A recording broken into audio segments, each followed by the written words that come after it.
love a good doppelganger story. Welcome to the Time Treadmill. I'm Ron, and these are my sweaty thoughts about Doctor Who.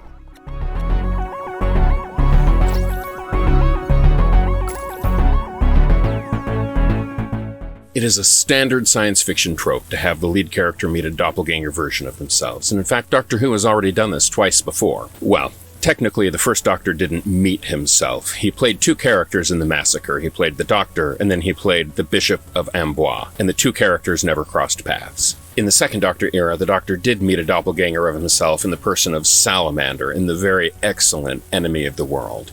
And just as a side note, the volcanic eruptions used in the opening credits for Inferno are the very same eruptions used in Enemy of the World. But anyway, moving on to Inferno. The cliffhanger at the end of the second episode has the Doctor and the TARDIS console disappearing. And at the beginning of the third episode, we discover the Doctor has rematerialized in a parallel universe with evil versions of everyone else. So he doesn't encounter himself, but he does encounter evil doppelgangers of Liz Shaw, Brigadier Lethbridge Stewart, Sergeant Benton, although in this case it's Section Leader Elizabeth Shaw, Brigade Leader Lethbridge Stewart, and I forget Sergeant Benton's title, under something or other. It's a mouthful. And in particular, when the Doctor meets Brigade Leader Lethbridge Stewart, it's the classic shot of a character sitting in a swivel chair and spinning around dramatically to reveal themselves. In this case, it's Lethbridge Stewart with an eye patch and a scar, and he's all evil, and it's awesome. And by the way, speaking of this trope, I'm going to put a link in the description below for the Chris and Jack video,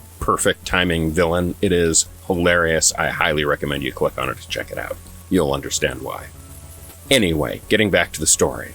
So the brigade leader spins around, reveals himself in this eye patch, and it's this amazing, dramatic, chilling moment. And actor Nicholas Courtney has a great memory of that particular shot. You see, when they prepped for the shot and he spun around to face away from everyone in the chair, unbeknown to him, everyone in the room had an eye patch in their pocket. They all reached down, put it on over their faces, so that when he dramatically spun around, literally every single person in the cast and crew visible in the room was wearing an eye patch, and he lost it.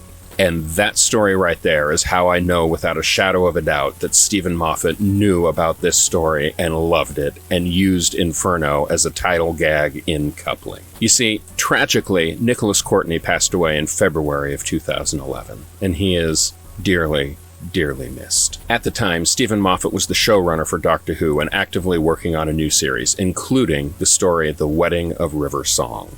As a tribute to Nicholas Courtney, Stephen Moffat wrote several scenes into that story in which virtually every character wears a black eye patch.